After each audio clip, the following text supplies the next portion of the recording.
안녕하세요. 저는 강북청설학원에서 수학을 가르치고 있는 강사 송동일입니다. 잘 부탁드리겠습니다. 네, 오늘 말씀드릴 주제는요. 여기 보시면 아시겠지만 2019, 2020, 2021 출제 경향 분석과 그리고 기말 대비 전략까지를 마무리를 지금 지어드릴 텐데요. 자, 자세한 항목을 좀 설명을 드리도록 할게요.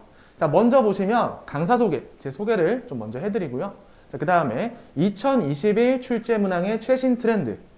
그러니까 2020년과 2021년에 과연 어떤 유형들의 문제가 자주 나왔는지 이런 것들도 추가로 설명을 해드리고 2019년에서 2021년 사이에 굉장히 큰 사건이 있었거든요. 여러분 잘 아시겠지만 자세한 건 이따가 다시 설명드리겠습니다.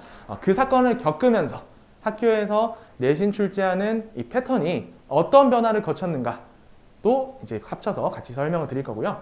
자, 그 다음 2학기 기말고사 대비를 하기 전에 고1과 고2 물론 이제 설명 들으시는 학부모님들 대부분 이제 학생들이 고1이라고 예상이 됩니다만 이제 시험을 한 번만 더 치면 곧 고2가 되지 않겠습니까? 그래서 고2 내용들은 어떤 변화가 있을지 또 관심이 있으실 것 같아서 그 부분도 살짝 더해서 설명을 드릴 거고요. 그래서 구체적으로 어떻게 지금 마지막 남은 2학기 기말고사를 대비해야 할지까지 말씀을 드릴 것입니다.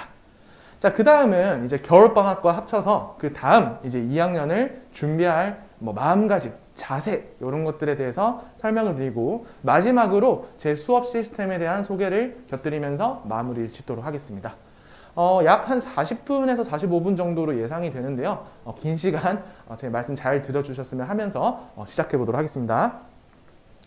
자, 먼저 저는 전액국비 장학생의 이제 고3 때 시험을 통해서 합격을 했고요. 그래서 일본에 있는 교토대학에서 응용수학을 전공했습니다. 그리고 지금까지 쭉 이제 대치동에서 수학을 가르쳐 오다가 이제 작년부터 이 강북청설학원에 출강을 하게 되었습니다.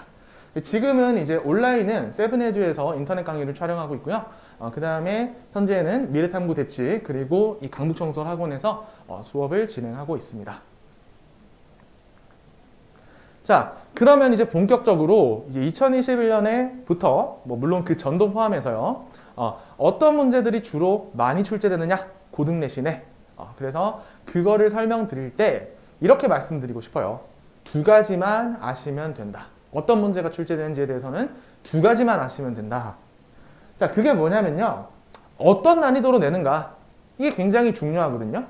왜냐하면 모든 문제들을 다 열심히 대비하면 좋겠지만 쉬운 문제든 어려운 문제든 서술형이든 융합형이든 응용형이든 다 하면 좋겠지만 우리는 시간이 되게 한정돼 있잖아요. 그래서 시험에 주로 그리고 자주 출제되는 난이도를 집중적으로 공략할 필요가 있기 때문에 과연 최근 시험들은 어느 난이도 정도 애들이 어느 비율로 나오는지를 알아두는 것이 매우 중요합니다. 자, 추가로 하나 더. 어디를 참고해서 나오느냐? 당연히 중요하겠죠.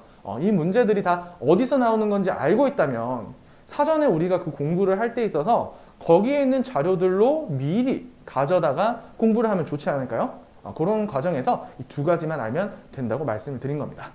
자, 근데 여기서 마무리를 하면 너무 재미가 없지 않겠습니까? 그래서 구체적으로 난이도에 대한 설명 그리고 출처에 대한 설명을 보다 구체적으로 해드리도록 할게요. 자, 첫 번째 어떤 난이도로 내는가 한번 보도록 하겠습니다. 2019년과 그때의 내신과 2020년의 내신 큰 차이가 있었습니다. 자, 과연 어떤 이유 때문에 큰 차이가 있었냐면 다들 잘 아시겠지만 신종 코로나 바이러스죠. 이 신종 코로나 바이러스 때문에 온라인 클래스로 전환이 많이 되셨고 그래서 우리 학부모님들 굉장히 고생을 많이 하셨을 거라 예상이 듭니다. 학부모님들도 굉장히 고생이 많으셨고 학생들도 너무 힘들고 학교 선생님들도 정신이 없고 이러다 보니까 어떨까요?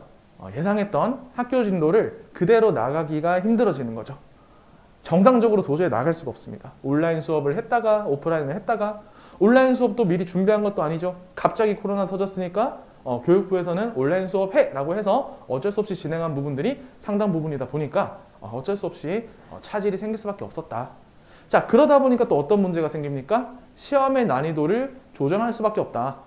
이전까지 굉장히 어려운 문제들을 냈었다면 이제는 배우지도 않은 걸 어떻게 내요? 라는 불만이 있을 수밖에 없기 때문에 전반적으로 학습량에 비례해서 난이도를 좀 낮출 수밖에 없을 것이다. 뭐 이런 거는 예상이 가능하시죠. 자, 그리고 이것도 하나 굉장히 특이한 부분인데요. 상위권과 중위권의 격차가 심해졌습니다. 자, 상위권 학생들은 학교를 안 간다고 해서 공부를 안 할까요? 당연히 하겠죠.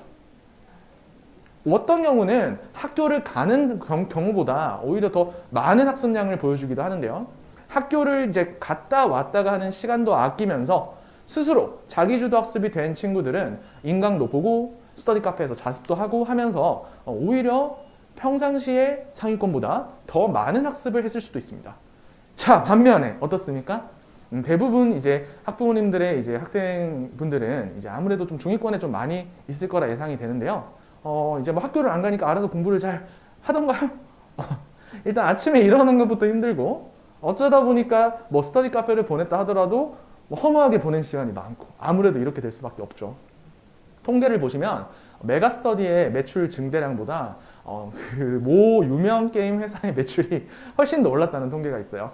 그만큼 아무래도 이 자기주도 학습이 안 된 상태에서는 이 차이가 많아질 수밖에 없었던 거죠. 자, 그렇다면 과연 구체적으로 얼마나 어려운 문제들이 줄어들었고 쉬운 문제들이 늘어나는지 궁금하시죠? 그거를 제가 이전 기출 문제들을 하나하나 비교해 가면서 2019년과 2020년, 21년을 비교하면서 하나하나 분석했던 자료를 지금부터 보여드리겠습니다. 아마 이런 것들은 아마 보신 적이 없으실 거예요.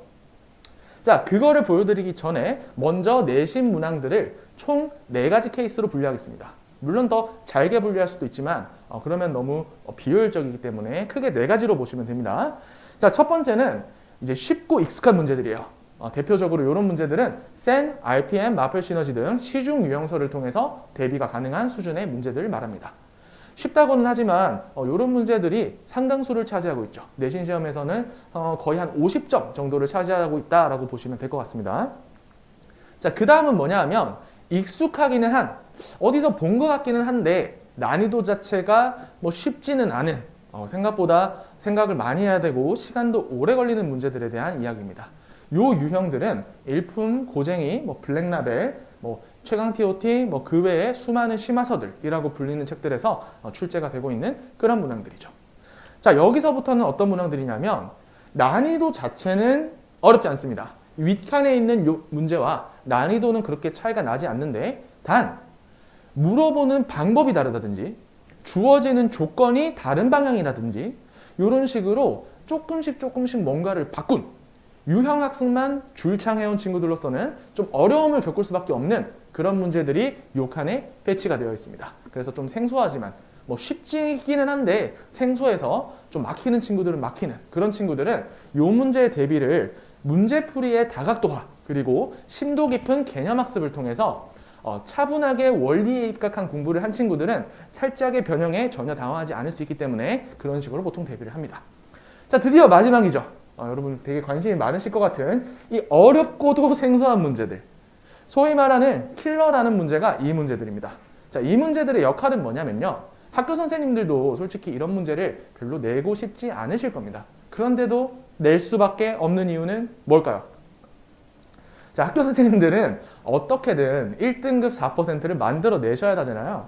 1등급이 4%를 넘어가게 돼버리면 완전 큰일이 나버리는 거니까. 자, 그런 입장에서 어쩔 수 없이 평소에 열심히 공부, 준비를 많이 했던 친구들도 그렇게 간단하게는 풀 수 없는 문제들을 출제할 수밖에 없습니다. 그죠? 그래서 이런 4가지 종류의 문제가 있다고 하고 지금부터 2019년, 2020년을 비교할 때 요 유형들을 기반으로 해서 어떤 케이스가 얼마나 늘었고 얼마나 줄었는지를 보여드리도록 하겠습니다. 계속해서 설명하기가 불편하니까 요 문제를 A타입, 요 문제를 B타입, 요 문제를 C타입이라고 일단 정해서 설명을 이어나가도록 하겠습니다.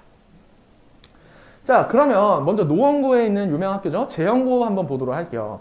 자, 2019년을 보시면은 여기 어려운 문제들일수록 여기 진한 색깔로 나와 있고 쉬운 문제들이 회색이다 라고 생각하시면 큰 문제는 없으실 겁니다. 이쪽이 좀 더 까다로운 문제인데 까다로운 문제 수가 지금 보시면 6문제가 총 출제가 되었습니다. 익숙하지 않은 좀 생소한 까다로운 문제 2개, 그 다음에 어디서 많이 봤지만 여전히 어려운 문제 4개였다면 그 다음에는 하나씩 줄어들었죠. 이게 체감 난이도는 굉장히 떨어진다고 볼 수 있어요. 이 정도면 체감 난이도가 상당히 떨어집니다. 그래서 이런 식으로 문제가 바뀌었다는 것을 알 수가 있죠. 자, 그 다음에 영신여고도 한번 보도록 하겠습니다. 아까 재연고랑 약간 좀 비슷한 경향이죠. 재연고처럼 평상시 2019년을 보시면은 꽤 문제가 어려운 문제 2문제, 여전히 어려운 문제 3문제가 있었다고 한다면 역시나 문제 수가 줄어든 것을 확인하실 수가 있습니다. 자, 그렇다면 설화볼고는 어떨까요? 역시나 또 내신 시험 어렵기로 유명한 학교들인데 다 설화볼고 역시나 이 정도면 상당히 어려운 시험이거든요. 이 정도면 상당히 어려운 시험인데 그게 꽤나 줄어든 것을 볼 수 있습니다. 이 정도면은 이제 상위권 친구들은 그래도 할 만한 하나 정도는 뭐 운 좋게 마치고 그런 식으로 해서 그래도 90점은 어떻게 노려볼 수 있는 그런 시험인데 얘는 80점도 상당히 힘든 시험입니다. 그 정도로 생각해 주시면 될 것 같고요. 자, 그런데 모든 학교들이 다 이런 식이냐? 원래 2019년에 엄청 어려웠다가 갑자기 좀 쉬워졌느냐 하면 그렇진 않습니다. 자, 대표적으로 이 강북구의 자사고인 신일고 시험을 보시면요. 애초에 2019년 이 코로나 이전이라고 하더라도 그렇게까지 어렵지는 않았던 것 같은 약간 그런 상태를 지금 보실 수가 있을 텐데 오히려 2020년으로 들어와서 어려운 문제가 추가됐죠. 그래서 모든 학교들이 다 이렇게 일괄적으로 쉬워진 것은 아니고 원래부터 난이도가 그렇게 높지 않았던 학교들 같은 경우에는 코로나의 영향을 비교적 덜 받았다 정도로 해석하시면 될 것 같습니다. 자, 이것과 비슷한 학교는 역시 여기 있는 사대부고죠. 이 성북구의 사대부고는 서울대 사대부고 같은 경우에는 완전히 똑같이 나와 있네요. 그래서 사대부고 같은 경우에는 2021년도 마찬가지로 간단한 문제들이 나왔습니다.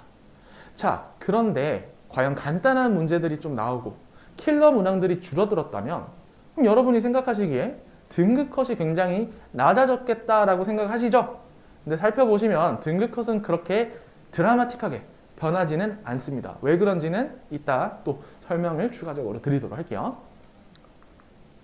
자, 정리하도록 하겠습니다. 자, 2019년과 그 이후인 2020년, 2021년의 가장 큰 차이점이라고 한다면 모든 학교가 쉬워진 것은 아니지만 아주 어렵고 빡빡한 그런 시험들은 조금씩 없어지는 추세. 지금은 거의 남지 않았다고 보셔도 되고요. 몇몇 특수한 경우를 제외하면요. 특히나 그 중에서도 이제 킬러 문항이라고 불리던 그런 문항들의 존재감이 많이 떨어졌다. 이거는 비단 이 노원구 지역이 뿐만 아니라 이 노원, 강북 요 지역뿐만 아니라 대치도 마찬가지입니다. 대치, 서초 이 지역도 킬러 문항의 존재감이 많이 떨어졌어요. 하지만 뭐가 등장했느냐? 이제부터는 문제수도 조금 늘어나면서 시간 부족이 중요 키워드로 떠올랐습니다. 자, 내신 시험은 모든 내신 시험은 시간이 부족합니다. 수능과는 조금 다르죠. 내신 시험은 시간이 부족한데 그것보다 더 부족해질 수도 있다는 거죠. 자, 시간 부족이 왜 생기느냐를 그러면 알아야 우리가 내신 대비를 어떻게 할지 그 방향도 정해지겠죠.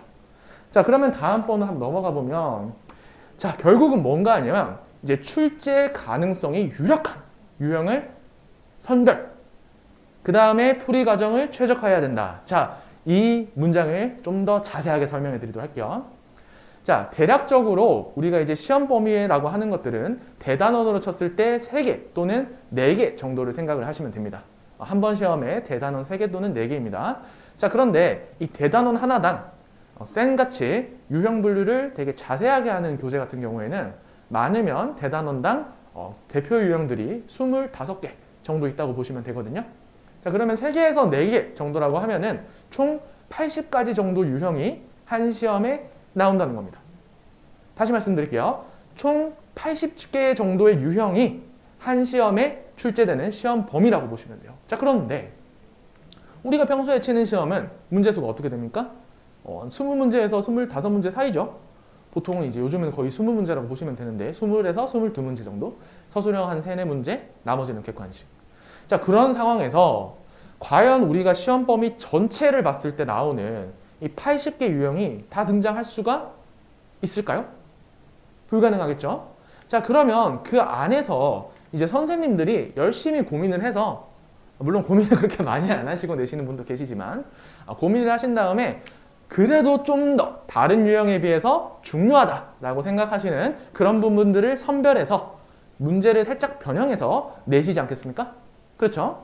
자, 그렇다면 이거는 학교 선생님들의 개인적인 생각이 반영이 안 될 수가 없거든요. 그래서 학교별로 약간의 차이가 있다는 것이 바로 이 부분입니다. 80개의 유형 중 어떤 선생님은 뭐 여러 가지 뭐 A, B, C를 중요하게 생각한다면 또 다른 선생님, 다른 학교의 다른 선생님은 E, F, G를 더 중요하게 생각하실 수도 있다는 거죠. 이것은 다 어떻게 해결할 수 있냐면 기출문제 분석을 통해서 알아낼 수 있겠죠. 자, 그래서 조금 더 그 수많은 유형 중에서 좀 더 강조할 수 있는 것을 먼저 추려내는 게 첫 번째입니다. 자, 그럼 두 번째는 뭐냐? 추려내기만 하면 끝나는 것이 아니라 그 풀이 과정을 여기 보이시죠? 빨갛게 나와 있는 최적화하는 것이 그 다음 과제입니다. 최적화라고 하면 이제 우리가 처음 문제를 풀 때는 정확한 정석적인 풀이라고 하죠. 이 정석적인 풀이로 예를 들어서 한 2분 정도가 걸렸다고 합시다. 처음 배울 때 2분 걸렸던 이 풀이를 그대로 연습을 좀 더 하다 보면 비슷한 다른 문제가 나왔을 때 연습이 되었다면 1분 30초까지 그 풀이 과정을 줄이는 게 가능합니다. 그런데 연습을 더하면 그게 과연 30초까지 줄어드느냐? 아닙니다. 어떤 특정한 방법을 우리가 가지고 계속해서 그 방법으로만 연습을 한다면 줄어드는 시간은 약 한 30% 정도가 한계라고 보시면 되고요. 그게 아니라 약간 어느 정도 약간 조금 편법이라고도 불릴 수 있는 것들을 활용을 해야지만 소요 시간이 절반으로 줄어들 수 있습니다. 2분짜리 문제가 1분 또는 40초가 될 수 있다는 거죠. 자, 여기에 근데 함정이 있습니다. 자, 그러면 처음부터 그러면 40초짜리 풀이를 처음부터 알려주면 되지 않나요? 라고 생각하시는 학부모님들이 많이 계시고 실제로 학원 선생님들 중에서도 그렇게 생각하시는 분이 계세요. 자, 그렇게 되면 어떻게 되냐면 물론 그것도 가능하죠. 처음부터 40초짜리 풀이를 가르쳐 줄 수도 있는데 과연 그렇게 되면 실전에서 이 친구가 그거를 떠올릴 수 있을까라고 했을 때 절대 떠올릴 수가 없습니다. 그 풀이를 먼저 배운 학생들, 편법을 먼저 배운 학생들은 절대 현장에서 그 풀이를 떠올릴 수가 없어요. 그래서 가끔가다 이런 이야기를 좀 들으셨을 거예요. 학원 선생님들이 문제를 다 찍어줬는데 거기서 무슨 6문제, 7문제가 다 거기서 나왔는데 근데 우리 애가 거기서 이제 다 틀려가지고 찍어준 거 못 풀고 틀렸어. 그래서 학원 선생님한테 혼났어. 이런 경우 들어보셨죠? 그거는 학원에서 잘못한 겁니다. 왜냐하면 어떤 문제가 나올 것이냐 하는 것들은 누구나 예상을 어느 정도 할 수 있어요. 왜냐하면 80개 유형 중에서 아무리 학교 선생님들의 취향을 탄다 하더라도 중요한 유형들은 이미 정해져 있습니다. 그죠? 그래서 그런 유형들은 시험에 나올 수밖에 없어요. 그런데 나오는 거를 예측만, 여기 있는 선별이라고 돼 있죠. 이 선별하는 것과 정말 최적화시켜서 자기 무기로 만들어 주는 것까지 가는 것은 아예 다른 이야기입니다. 이 부분이 잘 되어 있어야 돼요. 자, 그러려면 어떻게 해야 되냐면 처음에 언급을 했던 2분짜리 풀이 줄여서 1분 30초가 될 때까지 연습을 해야 됩니다. 자, 그렇게 되면 애들이 어떨까요? 자신감이 붙겠죠? 이 문제는 나오면 2분 정도 풀면 예전에는 풀렸는데 이제는 1분 30초만 해도 충분히 잘 풀려. 이렇게 자신감이 붙었겠죠? 그 상태에서 제가 수업 시간 또는 클리닉 시간에 40초짜리를 알려주는 거예요. 자, 그럼 이 학생은 어떻게 되겠습니까? 굉장히 충격을 받겠죠? 나도 자신 있다고 생각했는데 와, 이런 풀이가 있네? 이렇게 되면 어떻게 된 거죠? 자기 재산이 된 겁니다. 내 마음대로 쓸 수 있는 무기가 된 거고 이게 바로 실전에서 쓸 수 있는 본인만의 스킬이 되는 거죠. 근데 이 과정을 싹 다 무시하고 처음부터 40초짜리 풀이를 보여주면 학생들이 신기해 할까요? 뭐야 저건? 이렇게 생각하겠죠? 원래 저렇게 푸나 보다. 외우면 되나 보다. 이렇게 생각하겠죠? 그래서 이런 절차들을 무시하지 않고 철저하게 계획을 세워서 계획에 맞춰서 단계적으로 가는 것이 중요하고 그것이 바로 학원과 학원 선생님의 역할이라고 생각합니다. 그래서 그 부분을 오랜 시간을 들여서 강조드렸고요. 자, 그러면 이제 드디어 넘어왔네요. 자, 어떤 난이도가 나오는지는 이제 설명을 다 드렸어요. 이제 어떤 난이도가 나오냐라고 했을 때 코로나 이후로는 이런 유형의 문제들이 나오고 시험의 스타일이 이런 식으로 바뀌었습니다. 그러면 어디를 참고해서 내는가? 뭘로 공부를 해야 되는가가 궁금해지시기 시작하시죠. 자, 그러면 그러기 전에 일단 이 4가지 유형을 다시 복습하도록 하겠습니다. 자, 이 중에서 이 익숙한이라고 불리는 것들은 대부분 시중교재입니다. 그죠? 그래서 우리가 평소에 부교재로 많이 쓰는 센, RPM, 마플 시너지, 일품구쟁이, 블랙라벨, TOT. 자, 이런 것들을 이제 활용을 하다 보면은 충분히 거기서 많은 문제들이 나오는 것을 알 수 있습니다. 대략 비율로 따졌을 때는 거의 한 70%에서 80%, 학교에 따라서 다르겠지만 70%에서 80%가 이 윗줄에서 나오신다고 보면 돼요. 그리고 조금 공부를 잘한다, 시험이 어렵다 이런 학교들 있죠? 그런 학교일수록 아래쪽 문제들이 많이 나옵니다. 대표적으로 강남구의 중동고 이런 학교들은, 휘문고 이런 학교들은 선생님들이 되게 시간을 많이 들여서 이런 문제들을 많이 개발을 하세요. 그래서 그렇게 출제를 하는데 일반적으로는 이쪽이 한 70% 정도 된다 보시면 됩니다. 자, 그런데 여기서 70%는 전국 어디든지 다 저 책으로 공부하지 않습니까? 그러면 우리 애들이 이제 레벨을 올리려면, 등급을 올리려면 똑같이 공부해서는 올릴 수가 없잖아요. 계속 나오던 등급만 나올 거니까. 자, 그러면 여기 말고 이 아래쪽에 있는 이 라인들은 어떻게 대비할 수 있느냐? 바로 출처가 교육청 모의고사 변형입니다.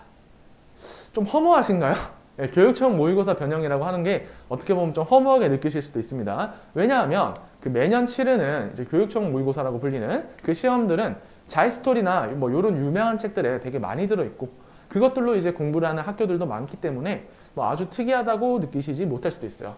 근데 문제는 뭐냐면 이 문제들을 어떻게 변형하느냐 첫 번째고요. 그리고 얼마나 최신 모의고사를 변형해서 내느냐가 두 번째입니다. 자, 좀 더 자세하게 말씀을 드릴게요. 자, 이 모의평가를 반영은 지금 2020년, 작년이죠. 부터 대치 지역에서는 굉장히 이게 많이 활성화되어 있습니다. 교육청 모의고사를 아주 어렵게 변형해서 좀 생소하도록 변형을 해서 어디서 본 것 같기는 한데 전혀 그때 풀이가 적용이 안 되는 문제들을 상당히 많이 만들고 있어요. 자, 우리가 이제 교육특허라고 불리는 대치, 중계, 목동이 있는데 이제 보통은 대치에서 먼저 트렌드가 바뀌면요. 그 다음 해에 이제 중계동과 목동이 그 트렌드를 먼저 따라갑니다.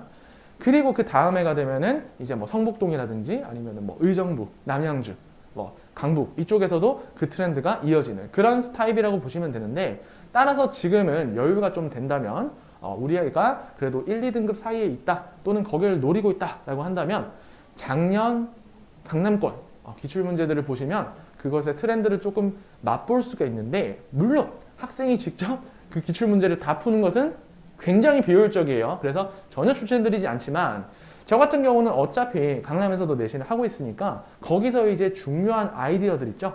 또는 최신 문제들 변형 있죠. 그런 문제들을 빨리빨리 모아서 필요한 부분만 조금 선별을 해서 수업에 활용을 하고 있습니다. 그러면 어느 정도 다른 친구들, 주변 친구들에 비해서 6개월에서 1년 정도 빠른 트렌드를 받아들일 수 있다. 그렇게 설명을 드릴 수 있겠네요. 자, 그러면 어떤 식으로 시험이 출제되는지는 충분히 설명을 드렸습니다. 이제는 구체적으로 어떻게 대비해야 할 것이냐를 따져봐야 되겠죠. 사실은 어떤 식으로 출제되느냐보다 어떤 식으로 대비하느냐가 훨씬 더 중요한 내용입니다. 조금 전에도 말씀드린 것과 많이 겹치는 부분이 있을 텐데요. 하나씩 설명드릴게요.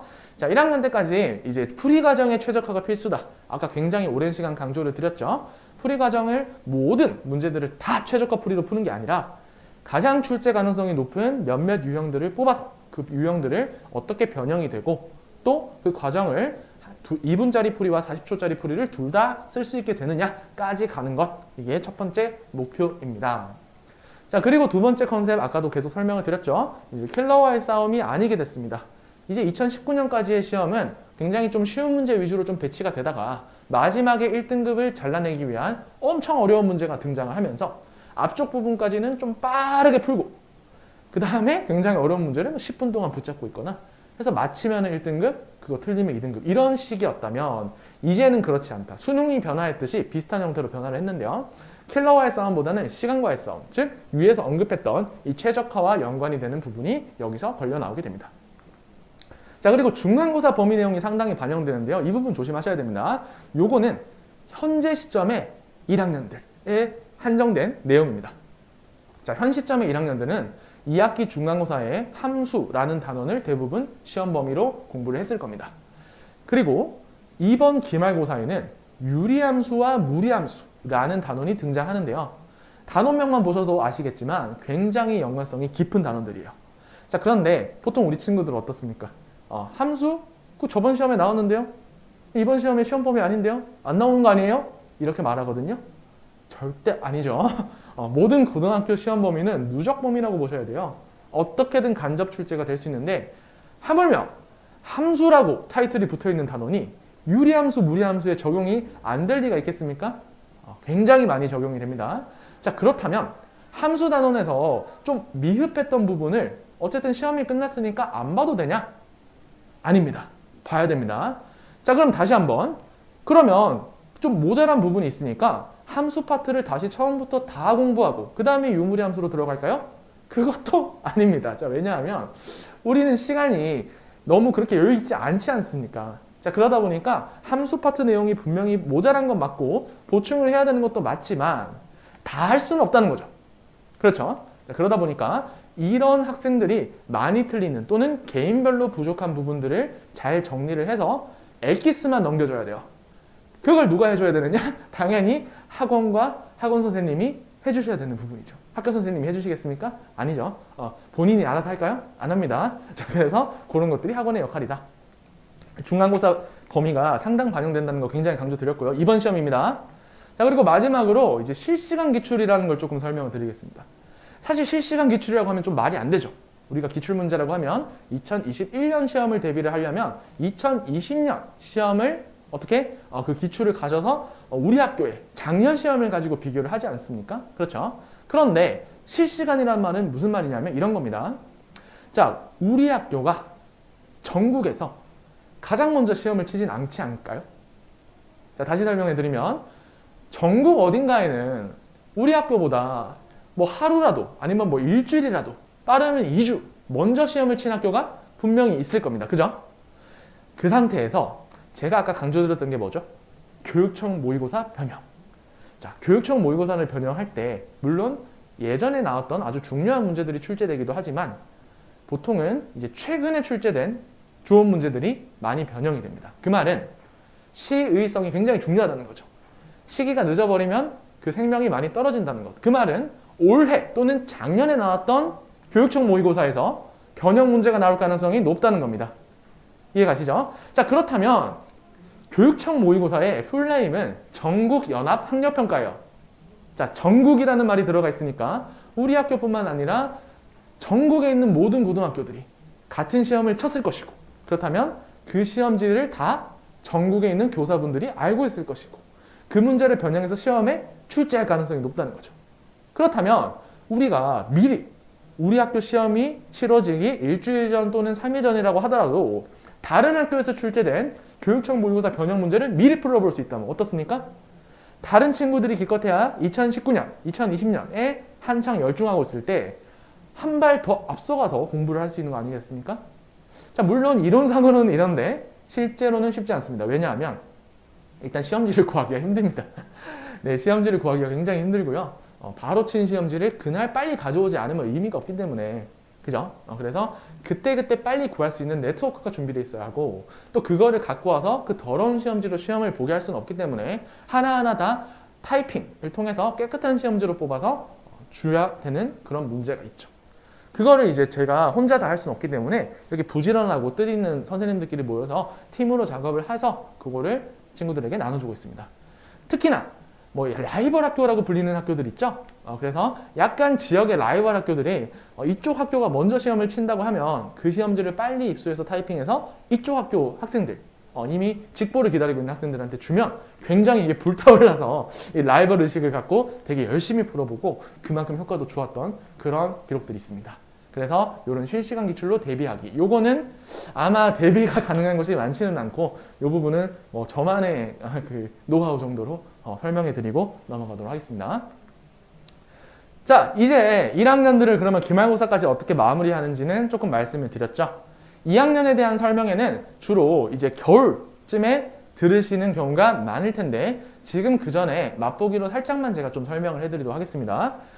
고2 이제 2학년이 들어갔을 때 고1과 뭐가 가장 다를까요? 라고 물어보면 제가 생각하기에는 보통 이제 일반 분들이 생각하기에는 고2와 고3은 차이가 클 것 같아요. 왜냐하면 고3은 수능을 대비해야 되니까 아무래도 수능 위주로 갈 것이고 고2는 그렇지 않으니까 고1과 고2가 더 가깝지 않을까요? 라고 생각하시는데 전혀 아닙니다. 자, 뭐냐 하면 고1과 고2보다 고2와 고3이 어떻게 보면 더 가까울 수 있어요. 왜 그러냐면 바로 이것 때문인데요. 선택 과목과 수능 출제 범위. 자, 고2가 되면 뭘 배웁니까? 수학에서는 수원, 수투, 그 다음에 선택 과목으로 확통, 기하, 3학년이 되면 미적 이런 식으로 진행이 되는데 지금 말씀드린 이 5가지 과목의 공통점이 뭐죠? 수능에 직접 출제 범위다라는 겁니다. 수능에 직접 출제된다는 건 무슨 말입니까? 거꾸로 말하면 수능 기출이 내신에 나올 수 있다는 거죠. 물론 난이도나 여타 여러 가지 이제 제반 사항 때문에 물론 그대로 모든 막 킬러 문항들이 다 나올 수 있는 것은 아닙니다만 그래도 최소한 마음의 준비는 하고 계셔야 된다는 거예요. 아까 말씀드렸듯이 1학년 때는 어떤 트렌드라고 말씀드렸죠? 교육청 기출문항들이 주로 변형돼서 나온다고 말씀드렸습니다. 자, 그런데 2학년이 되면 수능의 범위로 들어오게 되면은 대비해야 될 게 더 많아집니다. 대표적으로 교육청보다 어떻게 보면 더 상위의 개념이라고 볼 수 있는 교육과정평가원, 수능을 출제하는 그 평가원이라고 부르는 그 모의고사의 기출들이 실제로 출제 대상이 될 수 있죠. 수능 기출이 출제 대상이 될 수 있죠. 사관학교 경찰대 기출들 출제 대상이 될 수 있죠. 자, 이런 어려움들이 점점 더 많아지게 된다는 겁니다. 자, 그러면 과연 1학년 때는 우리가 아무래도 중2 때나 중3 때 수상화를 좀 많이 대비를 해오지 않았을까요? 과연 그만큼 수원 수투가 준비가 되어 있습니까? 라고 여쭤보면은 학부모님들이 거기는 한두 번 훑었거나 아직 전혀 보지 못하고 있다 라고 조금 불안해 하시는 경우가 많고 실제로 불안합니다. 이 부분에 대해서는 오늘 자세히 말씀드리기보다는 저희 강북청소학원의 자랑인 윈터스쿨 설명회 이지선 부원장님이 잘 설명해 주시는 설명회에서 좀 더 많은 정보를 얻어가시면 좋을 것 같아요. 자, 제가 오늘 말씀드릴 건 아무래도 내신 쪽이니까 그래서 2학년도 이제 내신이 과연 2019년과 20년이 차이가 클까 한번 확인을 해보도록 할게요. 자, 2019년, 2020년 비슷하죠? 절대 제가 1학년 거 그대로 갖고 온 거 아닙니다. 1학년 거 그대로 가져온 게 아니고 실제로 조사를 다시 해봤더니 이런 식으로 바뀌었다는 거예요. 제 기억으로만 봤을 땐 1학년보다 오히려 좀 더 변동폭이 큰 것 같기도 하고요. 대신여고 마찬가지죠? 엄청 바뀌었습니다. 이 정도면은 거의 풀이를 우리가 실제로 푸는 시간이 요 시험지랑 요 시험지가 거의 한 20분 넘게 차이 날 수도 있습니다. 그 정도로 지금 심각한 변화를 겪었고요. 그 다음에 대외고 같은 경우도 원래부터 그렇게 막 엄청 어려운 문제는 없었기 때문에 비슷한 형태로 나왔다라고 보실 수 있겠죠. 자, 그 다음에 신일고 같은 경우는 2019년 좀 어려웠었네요. 1학년은 그렇게 어렵지 않았었는데 2019년에 어렵게 나왔다가 2019년에 미세하게 쉬워졌다. 이런 경향을 확인하실 수 있습니다. 즉, 아까 전에 말씀드린 큰 두 개의 축. 하나는 어떤 난이도로 나오느냐, 하나는 어디서 나오느냐가 있다고 했을 때 어떤 난이도로 나오느냐는 1학년과 큰 차이가 없습니다. 그러시죠? 보이시죠? 그런데 어디서 나오느냐가 굉장히 큰 차이가 생겼다. 아무래도 수능과 연계가 되기 시작하면서 그럴 수밖에 없는 상황이다. 그러다 보니까 전반적인 학습량이 다 줄어들 수밖에 없고 누적 학습량이요. 그래서 우리 애 말고도 다른 친구들도 다 마찬가지예요. 아무리 상위권이라도 누적 학습량이 수상에 비해서 낮아질 수밖에 없습니다. 수원2가. 그렇게 된 상태에서 싸워야 되는 거니까 그만큼 더 겨울방학을 잘 보내셔야 된다는 거고요. 자, 여기까지 설명드린 거는 이제 주로 노원 지역 또는 그 인근 지역에서의 이제 내신 출제 경향, 그리고 전국적인 또는 주요 핵심 학군, 대치 중계 목동에서의 트렌드에 대해서 주로 설명을 드렸다고 한다면, 자, 이제 그 마무리를 지으면서 제 클래스의 이제 수업 시스템에 대해서 조금씩 설명을 드리도록 하겠습니다. 자, 여기 보면 좀 뻔하다 싶은 것들이 되게 많이 나와 있어요. 한번 읽어드릴게요. 모든 수업 내용의 영상 촬영본을 제공합니다. 수업을 하면은 그걸 다 녹화해서 그거를 이제 유튜브나 아니면 밴드에 업로드를 해준다는 거죠. 다시 복습할 수 있게. 자, 그 다음 매주 주간 테스트 실시, 그리고 클리닉도 실시하고 매주 개인별 클리닉 실시, 1대1로 시스템이 진행이 됩니다. 강의식과는 다르게 한 명 한 명이 각자가 이제 모자란 부분을 채워주는, 이따가 좀 더 자세히 설명드릴 거고요. 자, 그 다음에 매주 과제 검사 오답 정리하고 비정기 무료 특강, 주요 고교 3개년 내신 기출 문제집, 그 다음에 교과서 문제 선별절 변형 자료. 그런데 이런 것들은 어느 학원이든 솔직히 이 정도는 다 하지 않습니까? 은행 사거리에 있는 학원들 만만한 학원이 어디 있습니까? 이 정도는 다 준비를 하고 이 정도는 다 준비를 해주는 거기 때문에 이렇게만 해서는 제가 이런 수업이 있으니 들어보세요 라고 하기가 부끄럽습니다. 자, 그래서 저는 어떤 걸 하고 있냐? 아까도 잠깐 말씀드렸죠. 지금 보시면은 굉장히 뭔가 난잡하게 파일들이 나와 있는 거 보실 수 있을 겁니다. 얘네들은 실제로 중간고사, 기말고사가 치러졌을 때 제가 전국에 있는 시험지를 모으는 과정에 있는 것들이에요. 빨간색으로 표시되어 있는 것들은 뭐냐 하면 얘네들은 PDF 파일, 그러니까 그 시험지를 스캔하거나 또는 복사해서 저장을 했던 그런 파일들이고요. 하얀색은 워드 파일입니다. 한글로 제가 이걸 하나하나 타이핑해서 깨끗하게 만들어서 풀어볼 수 있게끔 작업을 한 거죠. 여기 있는 모든 거를 제가 작업을 한 건 아닌데 저희 팀, 저희가 이제 열심히 하는 다른 지역들, 뭐 대치, 목동, 중계에 있는 여러 선생님들, 그리고 전국에 자사고 담당하는 선생님들, 이런 분들이 모아주신 시험지를 우리 학생들한테 풀려볼 수 있게 한다. 실시간 기출이라는 이름을 자신 있게 붙였다라는 거를 보여드리고요. 자, 그래서 노원, 성북, 강북뿐만, 남양주, 의정부뿐만 아니라 뭐 중랑, 그 다음에 대치, 목동, 분당, 질병, 유명, 자사고까지 실제로 기출들을 준비하고 있다. 왜? 거기서도 똑같이 전국 연합 학력 평가를 치렀을 거니까 방금 설명드렸었죠. 자, 그러면 좀 더 이제 구체적으로 들어가서 클리닉은 어떻게 활용되는지 궁금해하시는 학부모님들이 많이 계십니다. 클리닉이라고 하는 것은 정규 수업 외적으로 좀 더 이제 수업이 들어가는 형태인데요. 보통은 이제 조교 선생님들이 오셔서 진행하시는 경우가 많습니다. 그냥 뭐 테스트 좀 봐주고 모르는 문제 질문 봐주는 정도에서 끝나죠.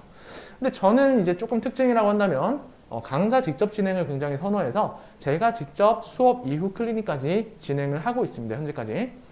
자, 내용을 보면 이제 단계가 있는데요. 이제 우선순위가 위에서부터 더 중요한 거라고 보시면 되는데, 지난 시간 수업 내용 관련 개념 복습 테스트 굉장히 중요합니다. 빠른 복습 주기가 되지 않으면 배웠던 것이 다 날아가 버리거든요. 자, 그 다음 과제 중 해결하지 못했던 문항 질의응답. 이건 당연하겠죠. 과제를 해온 것 중에 못 풀었던 문제들을 그때그때 질문 해결하고요. 자, 과제 중 해결한 문제지만 명쾌하게 설명하지 못한 문항 보충. 마침 문제를 질문하라. 제가 굉장히 자주 하는 말입니다. 본인이 풀어서 맞은 문제라고 하더라도 조금 미심쩍거나 너무 오래 걸렸다거나 그런 문제들을 꼭 질문하게끔 이야기를 하고 있습니다. 오답은 당연히 질문하니까요. 자, 그 다음 당일 수업 예정인 내용의 선행 필수 단원 내용 질문. 이게 무슨 말이냐면 방금 설명드렸던 거랑 비슷한 겁니다. 지금 오늘 유무리 함수를 나가야 되는데 함수 단원에 부족한 부분이 있어. 그러면 그거를 수업 중에 설명해 주기가 어렵죠. 왜냐하면 다른 친구들은 알고 있을 수 있으니까. 그런 것들을 1대1 클리닉 시간에 바로바로 마무리를 해준다. 자, 그 다음 이전 과정 누적 복습 테스트와 피드백. 이거는 이제 지난 과정 조금 한지 지나간, 진도를 한지 뭐 한두 달 지나가 버린 부분에 대해서 기습적으로 질문을 하게 되면은 잊어버리고 있는 게 있어요. 그래서 좀 긴장할 수 있게끔 이런 테스트도 가끔씩 이벤트성으로 진행하고 있다. 자, 그 다음 수업 외의 자료들이라고 하는 건요. 개인별로, 물론 제 교재를 쓰기는 합니다만은 개인별로 좀 추가적으로 다른 시중 문제집을 보고 싶은 욕심 있는 친구들 있죠. 예를 들어서 수업 교재는 뭐 고쟁이인데 뭐 나는 좀 블랙라벨 좀 풀어보고 싶다. 그런 친구들은 그때 클리닉 시간에 가져오게 해서 개인별로 질의응답을 해줍니다. 자, 그리고 마지막으로 학습 컨디션 상담과 주차별 학습 계획 수립이 있죠. 학습 컨디션이라는 것은 굉장히 중요해서 조금이라도 이 텐션이 떨어지거나 하면 효율이 굉장히 떨어지거든요. 그런 걸 좀 막아주기 위한 주기적인 상담, 그리고 공부 학습 계획을 좀 세우는데 제가 이거 해라라고 세워주는 게 아니라 기본은 자율주도 학습으로 진행을 하되 중간중간 막히는 부분 있죠? 얘를 먼저 해야 될까요? 얘를 먼저 해야 될까요? 이런 거에 대한 어드바이스가 들어가는 그런 시간이 있습니다.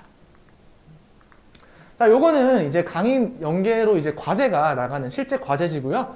과제지를 매주 줄 때도 있고 또는 책 형태로 줄 때도 있는데 그거는 시험 기간이냐 아니면은 평소 이제 선행 기간이냐에 따라서 약간씩 차이가 있습니다.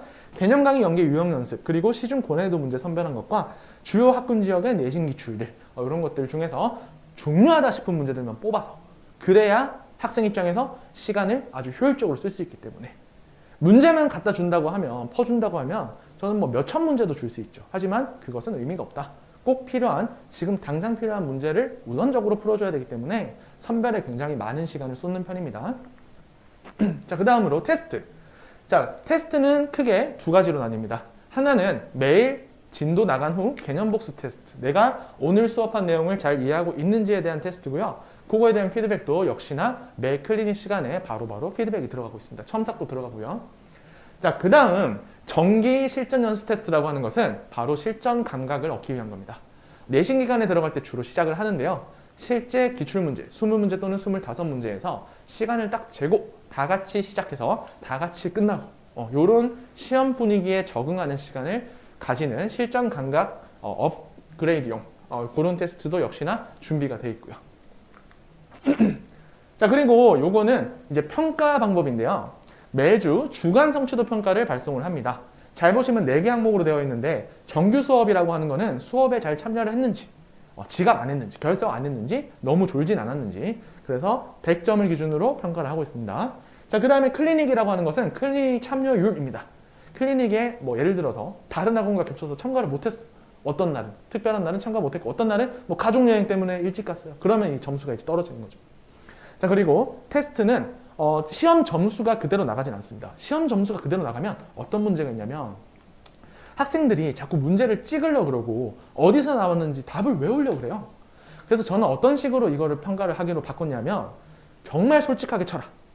솔직하게 쳐서 뭐 절반을 틀려도 괜찮으니까 걔네들을 다시 질문, 저랑 이야기를 해서 스스로 풀게 돼서 결국 그 5문제를 다 마무리를 지었다면 100점.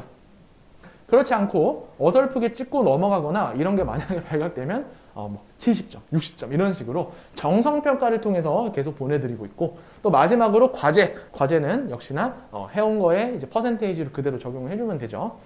자, 그런데 조금 특이한 점이 있습니다. 뭐냐 하면 잘 보시면 여기 좀 화면상에서 잘 안 보이실 수도 있거든요. 이 파란 막대만 보이실 수도 있는데 자세히 보시면 옆에 회색 막대가 있어요. 이 회색 막대가 의미하는 건 뭐냐 하면 지난주 성적을 그대로 옆에다가 붙여놓고 있어요. 그러니까 이번 주는 대충 이렇겠구나 뿐만 아니라 지난주 비해서 과제를 잘해왔네? 지난주에 비해서 클리닉을 좀 덜했네? 이런 거를 바로 한눈에 보실 수 있다는 거죠. 매주 토일반이면 일요일 저녁 또는 월요일에 오후 중에 보내드리고 있습니다. 자, 여기까지가 이제 시스템에 대한 설명이었고요. 자, 남은 거는 이제 정리를 하기 전에 이제 제가 어떤 마인드로 수업을 하는지 좀 약간의 어필을 하고 마무리를 짓도록 하겠습니다. 자, 첫 번째는 저는 멀리 내다보고 가르칩니다. 이게 무슨 말이냐면 저는 항상 고3 수업을 함께 하고 있거든요.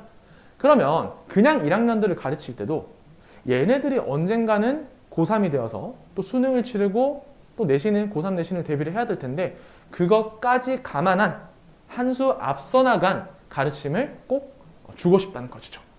그래서 시시각각 변하는 수능과 내신의 트렌드, 특히나 수능은 요즘 트렌드가 굉장히 많이 바뀌거든요.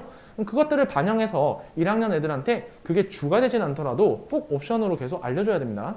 자, 그래서 내년, 내후년 어떤 공부를 할지 미리 보여주고, 그러면 그 친구들은 미래가 보이니까 내 방향이 맞다는 확신이 있으면 지금 당장 속도가 나지 않더라도 좀 확신을 가지고 꾸준히 밀고 나갈 수 있기 때문에 그 부분을 꼭 강조를 하는 편입니다. 그래서 같은 고1이라도 선택과 집중할 포인트가 달라지게 되죠. 그래서 고1만 가르치는 선생님들 물론 잘 가르치시겠지만 고3을 항상 함께하고 있는 사람들은 포인트가 달라질 수 있다. 가장 가까운 곳에서 가르칩니다. 이제 대형 강의를 보통 떠올리시는 분들은 이제 선생님들이 들어오셔서 강의 1시간 반, 1시간 반에서 3시간 하고 그냥 가시고 그런 경우를 되게 많이 보셨을 거예요. 그것도 교실도 크고 그래서 뭔가 하나하나 질의응답을 하는 기회가 많이 없었을 수 있습니다. 하지만 저는 수학 실력이 오르려면 결국 이 충분한 시간을 함께 해야 된다고 생각을 하거든요. 실제로도 그렇고요. 그래서 아무리 좋은 선생님이라고 하더라도 일주일에 3시간 만나서 얼마나 성적이 오르겠습니까? 그렇게 되면 차라리 인터넷 강의를 보는 게 좋을 수도 있고, 그죠? 자, 그런 의미에서 이제 저는 충분한 시간을 함께하기 위해서 최대한 많이 확보하고 있고요. 그리고 강의, 클리닉, 테스트, 첨삭, 피드백까지 최대한 직접 진행을 하고 있습니다. 그래야 제가 좀 속이 시원하기 때문에 직접 진행을 하고 있습니다. 자, 마지막입니다. 끊임없이 질문을 주고받습니다. 단순히 내 할 말, 내 설명만 하고 끝나서는 이 친구들이 그것을 이해하고 있다는 보장이 전혀 되지 않죠. 단순 강의로만 가서는 절대 안 됩니다. 그러다 보니까 아무리 전달력이 좋은 강의와 이해력이 높은 학생이라고 하더라도 한 번의 설명으로 모든 걸 다 이해할 수는 없죠. 그러다 보니까 설명 중간중간에 계속해서 끊임없이 질문합니다. 클리닉 시간에 계속 질문합니다. 학생이 먼저 질문하는 경우는 물론 있죠. 오답이나 이해 안 되는 개념. 그런데 우리 애가 그렇게 질문을 잘할지 조금 의심가시지 않습니까? 모르는 거 그냥 에이 모르겠다 이러고 넘어간다는 것에 대해서 걱정하시지 않나요? 자, 그런 경우를 대비해서 저 같은 경우는 제가 먼저 질문합니다. 그래서 이 내용 딱 설명한 다음에 그 다음 단계가 뭐니? 라고 물어보면 집중하고 있고 이해가 잘 된 친구들은 바로 대답하지만 그렇지 못하는 친구들은 어버버 하겠죠. 그런 친구들한테 몇 번 이야기를 주고받다 보면은 그 친구들의 이제 이해 상황이나 아니면 모자란 부분들을 채울 수 있는 기회가 된다는 것이죠. 자, 그래서 끊임없이 설명과 질문을 주고받아야 수학 실력이 완성되고 최대한 가까운 자리에서 많은 시간을 할애해서 멀리 내다보면서 이렇게 수업을 진행하고 있다는 거 이렇게 알려드리도록 하겠습니다. 자, 긴 시간 동안 저와 함께 해주셔서 감사드리고요. 앞에 있는 이 목록들을 보시면 다 리스트 나와 있죠. 그래서 어떤 시험이 보통 출제되는지와 어떤 식으로 대비해야 되는지, 그리고 2학년 때는 이제 어떤 식의 변화가 있는지, 그리고 제 수업은 어떻게 진행되는지를 설명을 드렸고요. 자, 이제 고1은 드디어 이제 이 긴 1년의 마지막에 있는 2학기 기말고사를 앞두고 있습니다.